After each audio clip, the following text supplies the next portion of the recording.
uko imyaka igenda isimburana, abantu batandukanye biganjemo abashakashatsi bakomeje kugenda bavumbura bimwe mu bintu bitangaje cyane muri iyi si, harimo nk'ibitera urujijo biboneka mu butayu, mu kirere ndetse no munsi y'inyanja. Ese wari uzi ko hari imitungo myinshi, amabuye y'agaciro ndetse n'ibindi byinshi bihenze ariko bihishwe mu ndiba y'inyanja? Ndetse iryo banga ugasanga rizwi na nyiri kubikora gusa, nyamara ugasanga amaze imyaka myinshi atakibarizwa mu isi y'abazima. Ibi byose byagiye bishimangirwa n'uko mu myaka yagiye itambuka hari ibintu byinshi byiganjemo amabuye y'agaciro, imikufi ihenze ndetse n'ibindi byose byagiye bigaragara munsi y'amazi, ndetse ibyo byose bikaboneka mu buryo bisa nk'aho byari bibitse. Muri ibyo twavugamo nk'ubwato bw'Abongereza bwagaragaye mu nyanja bupakiye toni zisaga 60 z'amabuye y'agaciro ndetse n'indi miringa ya zahabu ihenze cyane, bikavugwa ko zaba zarishwe n'ingabo z'Abasoviyete mu ntambara kabiri y'isi yose. Reka uyu munsi turebere hamwe bimwe mu bintu bidasanzwe byagaragaye munsi y'inyanja maze bigateza urujijo mu batuye isi muri rusange. Amazina yanjye nitwa Christian Nkurunziza. Njye mugiye kubana muri iki kiganiro kirambuye. Niba ari ubwa mbere ugeze hano, kanda subscribe ufungure inzogera kugira ukomeze gusobanukirwa na byinshi bisa n'amayobera muri iyi si. Mbahaye ikaze.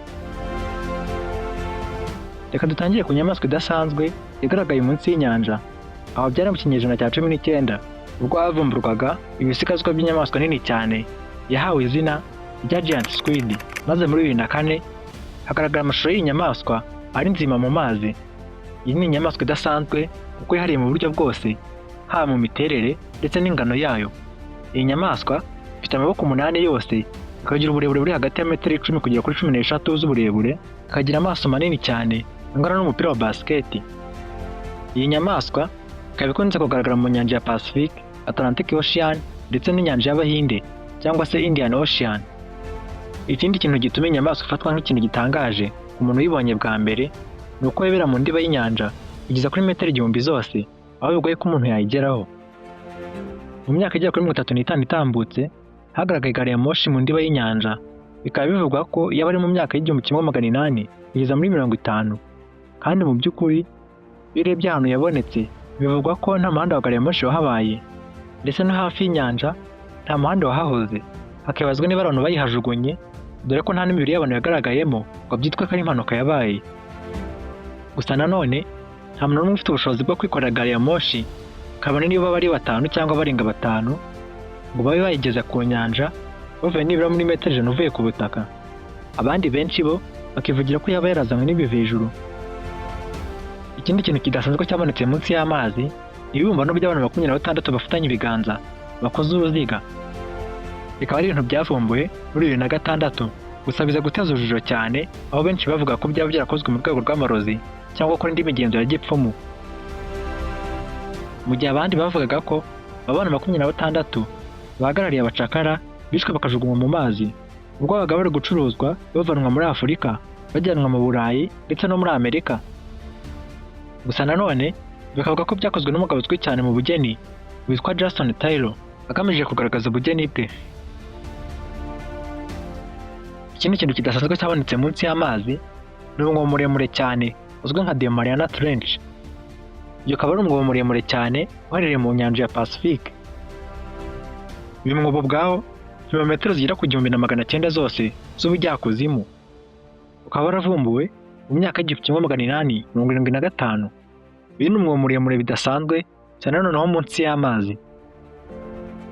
Ikindi kintu gitangaje cyagaragaye munsi y'amazi nicyo benshi bise indege y'ibiva hejuru yarohamye cyangwa se benshi bita UFO. Ikindi kimeze nk'urutare runini ariko nanone rufite ishusho isa n'iyakozwe cyangwa karemwa n'ubwenge bw'ikiremwa muntu. Gusa nanone hakurikijwe uko kimeze n'imyaka kimaze byatumye benshi batekereza ko kitakozwe na muntu. Iyi ballistic sea anomaly ifite ishusho y'uruziga, ikagira uburebure bwa metero zigera kuri 60 zose, ikaba yarabonetse munsi y'inyanja muri metero zigera kuri 90 z'ubujyakuzimu, aho byari mu mwaka wa 2011. Ikaba yaravumbuwe n'itsinda rigari ry'abashakashatsi muri Sweden ryitwa Ocean X Team, aho ryarimo gupima hasi y'inyanja rishakisha ibisigazwa by'amato yarohamye mu myaka ya kera. Abazwi nk'abadaiva baga bakagera ku ndiba y'inyanja bagerageje gufata amashusho atandukanye y'icyo kintu, ariko abayarebye aho gusobanukirwa ubwo barushaho gutanganyikirwa bitewe n'uko amafoto n'amashusho byafashwe bitagaragara neza. Bakavuga ko ibi byaba biterwa n'uko iki kintu kiri kure cyane mu mazi bityo bigatuma ibyuma bifata amashusho cyangwa se kamera bitabasha gufata amashusho neza bitewe n'umwijima ukabije uba uhari. Ni naho nsoreje nshimira abo twabanye kugera ku musozo, wibutsa ko waba ufite ikibazo, igitekerezo cyangwa inyunganizi mu byo dukora watwandikira uciye hasi muri komenti cyangwa se ukatwandikira uciye ku mbuga nkoranyambaga dukoresha arizo Facebook, Instagram ndetse n'izindi zitandukanye. Aho hose ni Christian Nkurunziza. Wibutsa kandi gukora subscribe ndetse ugafungura inzogera kugira ngo dukomeze kubana muri video z'ubutaha. Amazina yanjye nitwa Christian Nkurunziza. Ndabashimiye naho ubutaha.